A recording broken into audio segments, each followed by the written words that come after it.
আসসালামু আলাইকুম। পলির ব্লগ থেকে পলি চলে আসলাম। আজকে নুডলসের আমি যেভাবে নুডলস পাক করি সেটা নিয়ে আসলাম।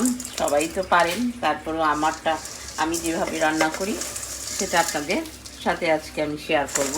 প্রথমে আমি গরম পানিতে সামান্য একটু তেল দিয়েছি আর একটু লবণ দিয়ে দিয়েছিলাম।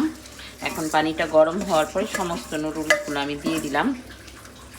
তেল আর লবণটা দিলে আপনার লাগে না, তেলটা দিলে একসাথে জড়ো হয়ে থাকে না, নয়তো যখন আপনি ছেঁকে নেবেন তখনটা লেগে যাবে। তার জন্য সবসময় তেল দিয়ে নিই আমি, আপনারাও তাই করবেন। তো আমার নুডলসটা সিদ্ধ হয়ে গিয়েছে, এখন আমি ছেঁকে ঠান্ডা পানি দিয়ে ধুয়ে নিব, নয়তো বেশি রকম সিদ্ধ হয়ে গেলে আবার প্রবলেম। নুডলস সিদ্ধ হয়ে গেল, এখন আমি পেঁয়াজ দিয়ে দিচ্ছি। তেল দেওয়ার পর আমি এখন পেঁয়াজ দিলাম, কাঁচামরিচ দিয়ে দিচ্ছি।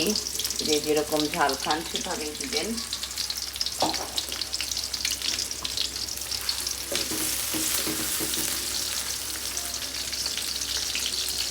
গাজর কুচি দিয়ে দিচ্ছি, একটু ফ্রোজেন রেখেছিলাম, আর একটু বাঁধাকপি দিয়ে দিলাম। আমি নুডলসটা সিদ্ধ করে এটার মধ্যে যে নুডলসের যে মশলা ছিল সেটা এভাবে দিয়ে দিছি। দিয়ে আগে আমি চুলার উপর দেওয়ার আগেই আমি আগে একটু মিশিয়ে নিচ্ছি পুরোটার মধ্যে, নয়তো চুলার মধ্যে তো আর বেশিক্ষণ রাখা যায় না, আসলে তো লেগে যাবে।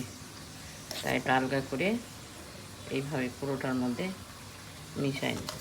এখন এগুলো তো হয়ে গেছে, সবজিটা সাইডে রেখেই ডিমগুলো ভেঙে দিয়ে দিলাম, আলাদা করে আর করলাম না, ঝামেলা আবার নামানো, তাই এইভাবেই আমি করে ফেলি আর কি। এখন আমি নুডলসগুলো সবই মিশাই দিব।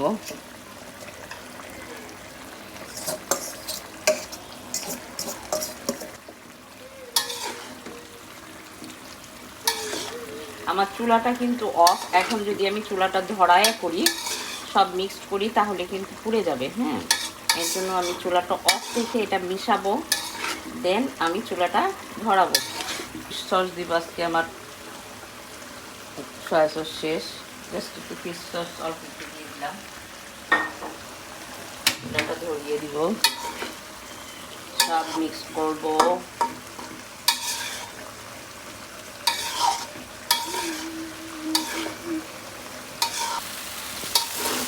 ঝালটা নিজেদের মতো করে দিবেন, নুডলস একটু ঝাল না হলে ভালো হবে না, তো একটু ঝাল দিই। ক্রাশ করা মরিচ দিয়ে দিলাম, শুকনা মরিচ, কাঁচা মরিচ তো আগে দিয়েছি।